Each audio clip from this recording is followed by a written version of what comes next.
Finally, some peace and quiet. I can now turn myself to my factory. Hey Aaron, loser! I got this cocaine and this demonette. You wanna do something Wait. What are you doing? In the name of all the gods, don't you ever knock. No, I have only myself to blame for asking that question. So what you doing? If you must know, I am managing my factory. What? My factory. Wait, so you guys do other stuff other than digging holes and being 1. We do not dig holes. We construct fortifications and siege works. 2. We wouldn't be so upset if you guys were at least half as confident as we were annoyed. Huh? What were you saying? God, that shit's good. My point stands. Just like my cock. I despise your existence. Love you too, baby. So, like, what else do you guys do? Well, we do a variety of things. Wait, where'd the demonette go? The outfit. No, don't touch that! Salutations, Rangers, General Brelly 101, back again with some more lore. So, if you've been on this channel long enough, you should know that I'm a pretty big fan of salamanders. Fucking doughy. And also, I'm not exactly a big fan of Mr. Peter Turbo. Me personally, I dislike bitter people. Just, no. But, where I dislike the Primarch, I really gotta say I adore his Legion. And that got me thinking. Most people tend to stay away from the Iron Warriors because of their Primarch. As is one, the Primarch is representative of his Legion. And because of that, the Iron Warriors, ironically or unironically, depending on how you look at it, have kind of been a little bit forgotten by the wider community. Now, what do I mean forgotten? Well, quite simply put, the community has forgotten that the Iron Warriors are the best Legion when it comes to waging warfare. What did he say? I.e., they're slept on. So in today's video, instead of me giving you a full whole rundown about the entire lore and history of the Iron Warriors, because I have neither the caffeine, narcotics, energy, nor willpower to do all that, I'm just gonna be explaining to y'all real quick why the Iron Warriors are in fact the best Chaos Legion, and goddammit are they slept on. So, Iron within as in without, let's get cracking on with today's video.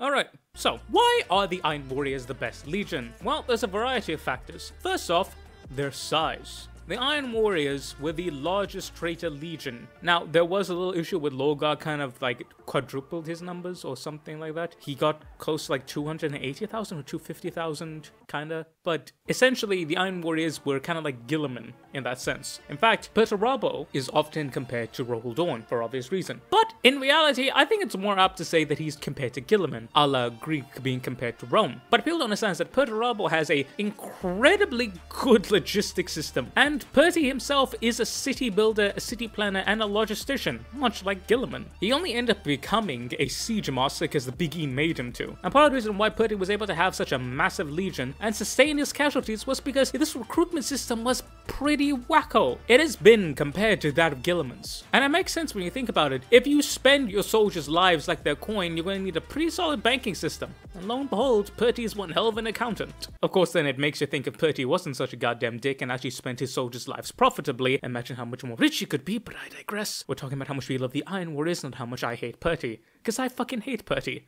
Fuck you, Perty. Your legion does not deserve you. Though, you could say that about pretty much any of the heretic legions. Except for Thousand Sons. Magnus, he was an okay dad. Aside from them just being the largest legion, the logistics is something that we really need to look at. In the realm of warfare, what kills a soldier is not necessarily battles. Rather, it is everything else. For the longest time, before the late 19th mind you, and early 20th century, the #1 killer was starvation and disease for soldiers, not actual warfare. And that's something that a lot of casual people who are not like that in-depth into history seem to forget. It doesn't matter how great you are at fighting. On average, the World Eater is going to be better than the Iron Warrior in melee combat. But if the World Eater has no axe, he has no armor, his blade is broken, he has nothing, and the Iron Warrior is fully stocked with about 1700 bolt rounds and enough food to last a lifetime, the Iron Warrior will win. And that is the name of the game with the Iron Warriors. Attritional-based warfare. Attritional warfare is a slow type of warfare. It's grinding, it's wretched, it takes your time, and it breaks the spirit. But it's one of those things where if you get it wrong, your whole army is destroyed. But if you get it right, and more importantly, you know how to do it and your opponent doesn't, you basically won the war. Think about the other big names of the Chaos Legions. Think about the big four, right? World Eaters. World Eaters' main combat tactic, shock and awe. Hit you hard, hit you fast, and make you cry. That's the World Eater's MO, the quick, decapitating strike. However, if you're able to withstand said decapitating strike, they don't have anything else. The World Eaters don't have a plan B. Hell, they don't even have a plan C or anything. They only have plan A. And that's hit something very hard with hammer until it stops moving. If you stop their initial assault, you can blunt it, and then the World Eaters will throw themselves against your walls until they die. Thousand Suns. Thousand Suns are about magic. The whole shtick is that they have incredibly powerful officers, i.e. their sorcerers, with legions of automatas, that being the rubrics. How do you deal with them? Simple. You take out their officers and the rubrics will be left as simple pickings. The Iron Warriors are able to coordinate incredibly well assets as well as move troops around thanks to their logistics. It'll be incredibly easy for them to hold down a block of rubrics despite how many casualties they may endure, and allow enough time for a hunter-killer team to get into range of said sorcerer and blow him the fuck away. You think about Sinesh. Sinesh is all about quick moving, and God almighty knows what. Sinesh combat attacks, they move really quick, but that's pretty much it. They could do anything else. It could be melee combat, it could be whatever. But one thing that is certain is that they want to be flashy about it. They're going to want to draw you in. They have hubris. And the Iron Warriors are able to use that hubris. They can draw them into ambushes and then surround them and annihilate them in a killing field. The Iron Warriors are nothing if not efficient. As for the Death Guard may be able to out-sustain and out-tank the Iron Warriors, but the Iron Warriors will simply just keep away from them. They'll lure them into false traps and into false outposts, detonate them, and then slowly pull away using Fabian tactics. Eventually, they will come to a point where the Death Guard can be annihilated in a single overwhelming strike. And if there's one thing an Iron Warrior loves more than being bitter, goddammit, this is some heavy artillery. Now you might be thinking, okay Brad, that's the best case scenario for each of the legions, but you could do that for each one of the other ones. But here's the thing, with all of the other examples, if the World Eaters was to fight the Iron Warriors, you would need someone like Khan to lead them. Khan is the exception, not the rule. In all those encounters, every single Iron Warrior captain or warband leader, he can and he will use those tactics. These are not foreign to them. These are not the exception, these are the rule. And that's another big thing that people seem to forget. The Iron Warriors are still connected as a legion, relatively speaking. For those of you who don't know, during the breakup and the aftermath of Chaos, some legions were able to be more contained than others. The big example, that being of Magnus, which is to my knowledge the most contained, but another big one is Perturabo and his Iron Warriors. Again, we don't really know much because we don't really have much Perty lore, but given the nature of the Iron Warriors and how they work and how logical they are, because while they may be assholes, they're not stupid. If Perturabo was to summon his legion, there is a good chance he's going to get a big chunk of it. I mean, we saw with Angron, when Angron called, 80% of his boys answered the call. And that's with Angron and the goddamn psychotic World Eaters. With the logical Iron Warriors, I would say we get the full legion back together. And, not to mention, Perty leading them at the helm. Now, Perty is one of those things where, like, as you read about him, he has often been a hindrance to the Iron Warriors than anything else. Whether it be from decimating them, culling a full 10th of his boys for no good reason, to actively sending an entire Grand Battalion, aka 10,000 Marines, against the Harad and having them get wiped out, blaming anyone and everyone. He has a pretty shit track record. But, if you look into the books, he kind of grows a little bit and understands what his faults are. He understands what's wrong and he trying to get a little bit of character development. Now, what exactly that will be in the new books, when or if he gets released, I mean, judging by it, the Iron Warriors will eventually get a release. Eventually, maybe, hopefully, God willing. No, wait, sorry, Chaos willing. Vashtor plus Iron Warrior combo. Yes, me like. But either GW is going to do the shitty thing and just make Perty old Perty and give him zero character development, which I would fucking hate, or they could give him the refined Perturabo. The Perturabo who understands what he's done wrong. The Perturabo who has come to know who he is. And the Perturabo who has finally understood what it truly means to be iron within and without.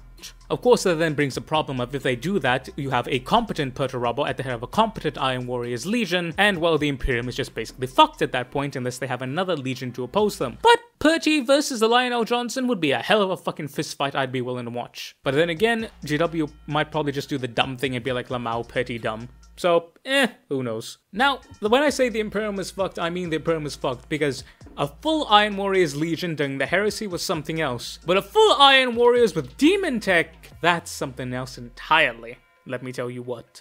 We have seen time and time again that the Iron Warriors are logical, they're reasonable, but if they're left unchecked, they throw all types of morality and caution to the wind, logic included, and they create whatever the hell they want. Such as the Demon Kielbasa by a Mr. Honsu, that fucked up piece of lore. Jesus Christ, why does that still exist? God damn it. That was very fucked up, and it's one of those lore things that the entire community of 40k is just like, that doesn't exist anymore. No, that didn't happen. So, to me, it didn't happen. Fuck it. There is no one who likes that lore. It doesn't fucking exist. Period. If you want to know what the fuck the Kielbasa is, don't Google it. Don't Google. For the love of fuck, do not Google the fucking images. Please. For the love of fuck, don't do it. Do not. Goddamn, got fucking spit all over my microphone. I made that mistake way back when I was a young Bradley, and goddammit has it haunted me ever since. But we know that the Iron Warriors love their demon engines. Moreover, they are inventors. I mean, they created the Obliterator virus and the Obliterators as such. They are masters of demonic craft and engineering. But moreover, they're one of the legions. They're the truest embodiment of we do not serve chaos, chaos serves us. So I love the idea of demonic engineered mechanized destruction of Greeks. It is epic. Not to mention with Vashtor and his character, I imagine that he adores the Iron Hands given their own nature, but how they also dislike the 4 Chaos Guards and that they want to utilize stuff in of itself. So a Vashtor alliance with them is going to be epic even more so. But any defaults that the standard Astartes technology may have had during the heresy, a demon will fill that slot in very nicely. Moreover, most of the demons that are working with the Iron Warriors are usually more of the, again, the logical and the notable variety, or they're enslaved, one of the two. Either way, they're either thinking like the Iron Warriors or they're doing whatever the fuck the Iron Warriors tell them to. So you're not going to have much of an issue either way. And then of course, aesthetic. God damn it, I fucking love aesthetic. The Iron Warriors are supposed to be Greco-themed, whereas the Ultramen are supposed to be Roman-themed, though this seems to have gotten lost a little bit in the lore as well as GW stuff. I don't know why. I had a chat with a good friend of mine who's a fucking Iron Warrior simp, and he was like, well, it's because Perturabo hates his own goddamn homeland, so why would he take anything from it? Compared to Gilliman, who loves Ultramar, so a lot of his boys are Ultramar-themed, which makes sense, I agree, but that's fucking lame, because I want my industrialized Greek-themed Space Marines. I mean, think about it. Steampunk Greek Space Marines. My boner is beyond capacity. That is epic. Also, dude,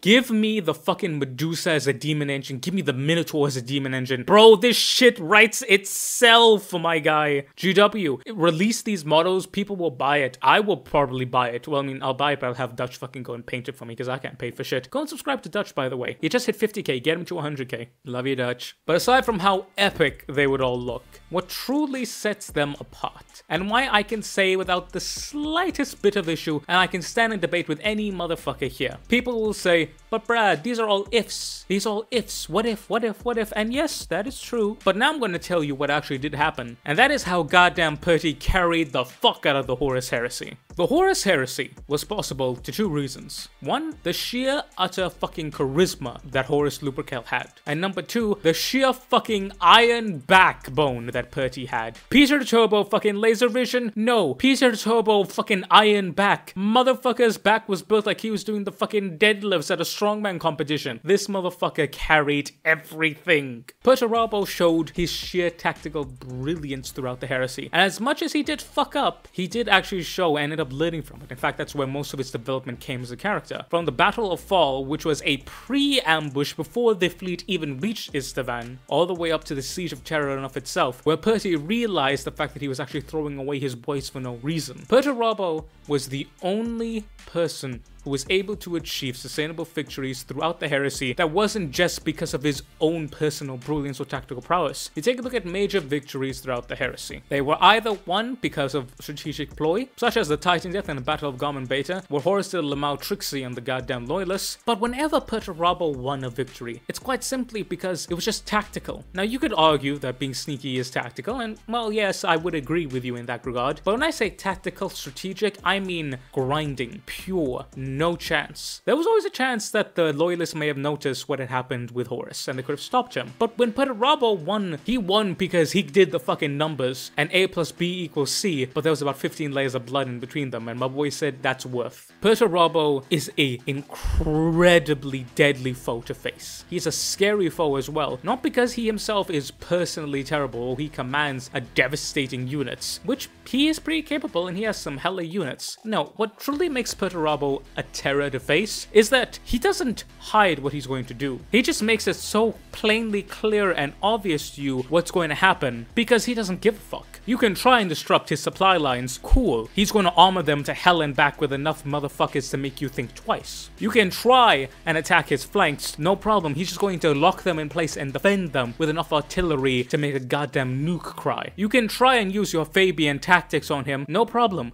Perturabo will rebuild what you destroy and claim it as his own. You can try whatever tactic you want, but if it isn't a straight up fight to make him preoccupied with you, Perturabo will just do whatever the fuck he wants, because he doesn't care about you. He is the definition of, it doesn't matter what they do, because I'm gonna do what I do, and what I do is better than what they do. And again, you could argue that you could lure Perty into a false sense of security and trap him with his arrogance and hubris, which the Loyalists did do, and that's the only time where he ever actually faced any critical losses was when he put himself ahead. But that's the big scary thing. If we get the new Perty when his model gets released and the new Iron Warriors Codex gets released or whatever the hell, we're gonna get a Perty, maybe, who has realized his mistakes. A Perty who has grown. A Perty who knows he is not inviolable. If we get a Perty like that, the Imperium will actually get a competent enemy. Now when I have to try and explain what this would be, I always like to explain it like this. Perturabo is a flawed Grand Admiral Thrawn. I think that's a beautiful comparison to make. Because if Perturabo figures out what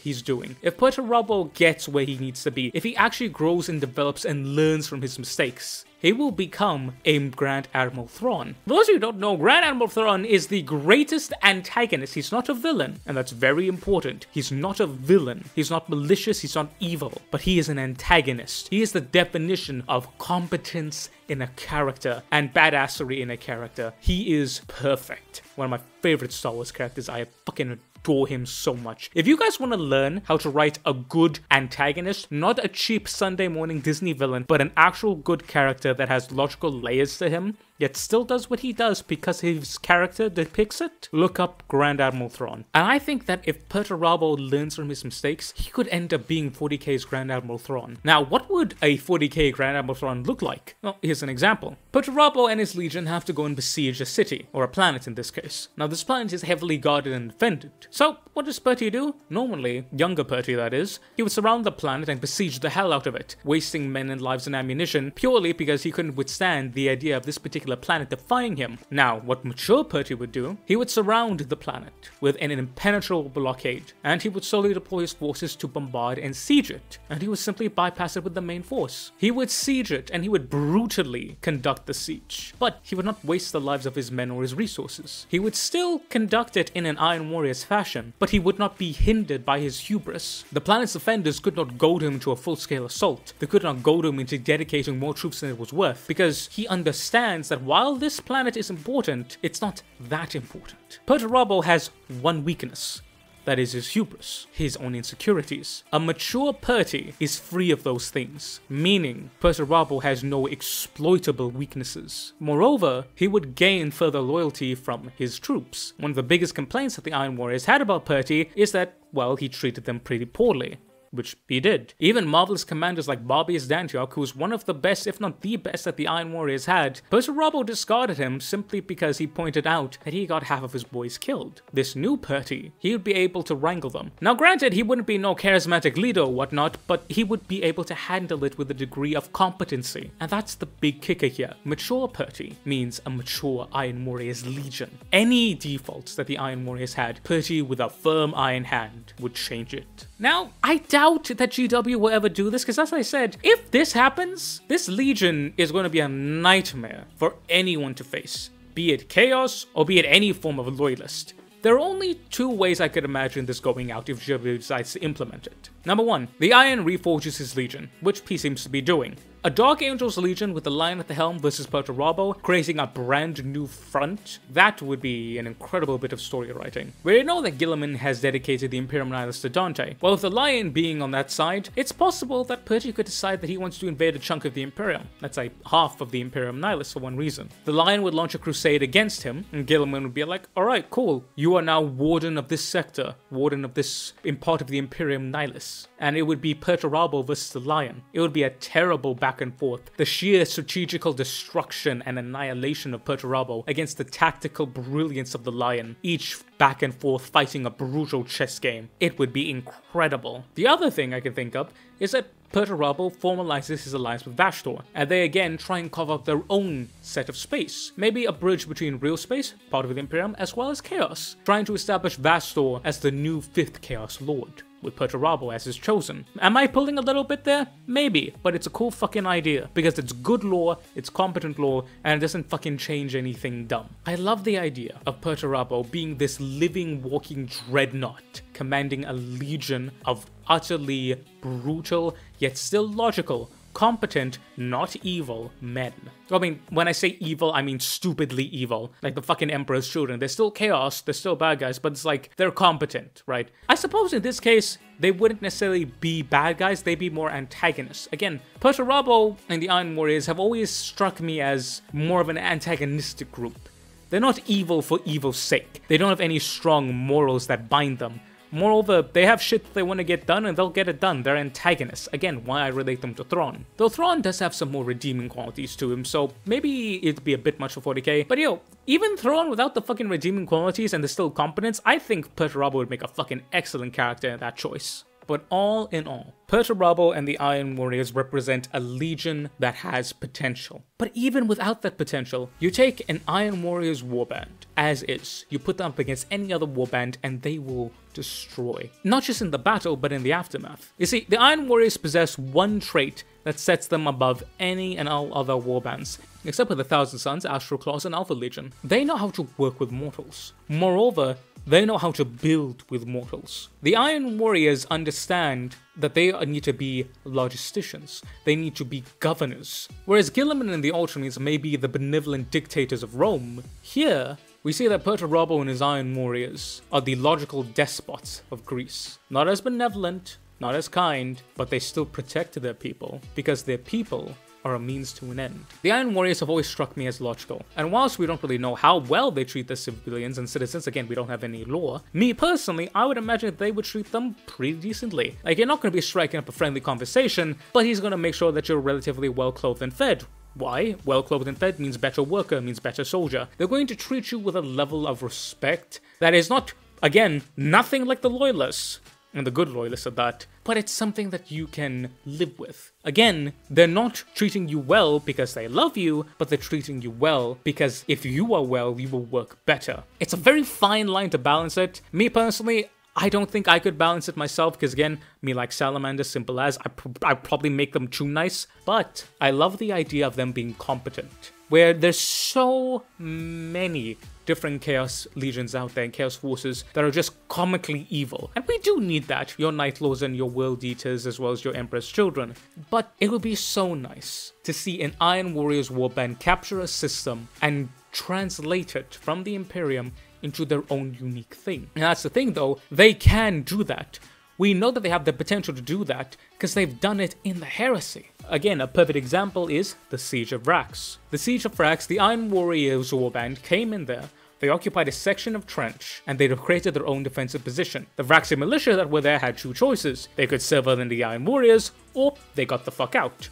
Simple as. And they created one of the greatest defensive zones that was there. They were efficient and they were deadly. And they incorporated the local defensive structures as well as the local personnel. We've seen time and time again that they can do this. And that is what makes them so different from any other legion. If a full-scale war was to break out with their region, again, we'll take Angron and the World Eaters versus the Iron Warriors. If they had a system to work with, the World Eaters would simply rouse a system, pick the best fighters, group them together, blood for the Blood God, and charge.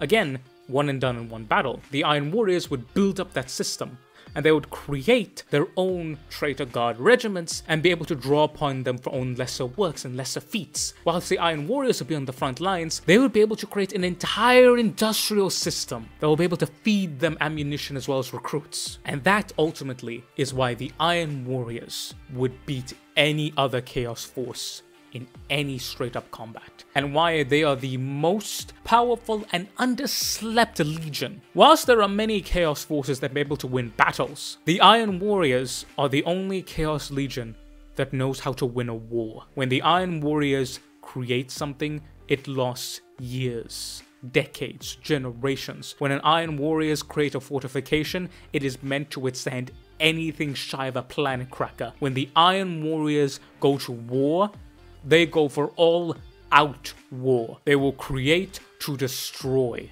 and they will build, and they will build, and they will build. And that's the scary thing, because the more the Iron Warriors build, the greater destruction are they capable of. And that's just with them as they are right now. If, again, Perturabo comes back, and he is a mature Perturabo who has learned from his mistakes, we will have a legion that is able to carve out their own empire, who will not only be able to destroy the Imperium, not only be able to conquer territory, but be able to manage it. And that's what truly makes them the deadliest enemy to the Empire of humanity. Because if the Iron Warriors get it just right, they will be able to conquer a planet and, more importantly, pacify the populace. They will be able to gain compliance. They will be able to create a realm that the Imperium cannot reconquer. And even if they do reconquer, the Imperium may face an insurgency of itself. The Iron Warriors, are logisticians and administrators. They are craftsmen, they are makers, and they are destroyers incarnate. They are everything that they need to be and more. And if they are ever found lacking or found wanting, they will utilize every aspect of their being to ensure that they learn what they need to. Because at the end of the day, what the 4th Legion have that is separate from any other loyalist or traitor is that they are both iron within and without. Also, me personally, I fucking love the idea of a competent Perturabo. Again, Warhammer 40k's Grand Admiral Thrawn, love Grand Admiral Thrawn, love fucking Perturabo, would love to see the two of them fucking work together. You motherfuckers who make the crossovers, make that shit happen. That has been today's video about me talking about why the Iron Warriors are the fucking best. I will most definitely do a full video about them eventually, but I love the idea of them being a different type of Chaos faction. It's something that we don't really get that much. So, ladies and gentlemen, that has been why the Iron Warriors are so goddamn great. Just like Mr. Thomas Moslawns, thank you, sir, for your continued support and patronage. And if you guys want to get access to these videos a full day early, as well as other awesome benefits, join the memberships down below. But you don't got to. This will always be free, and I will love you just the same. Mwah! I really do love the idea of a mature Perturabo becoming a competent leader. Again, 40k's Grand Admiral Thrawn. It would give us a Chaos faction that we don't really see that much. A competent Chaos faction instead of an evil Chaos faction. Kinda like a human faction that isn't the Imperium, but still kinda like it. Like the Severin Dominate. Click over here to learn out about Warhammer 40k's secret human faction. Okay, but like, what the hell are you waiting for? Click on the damn thing.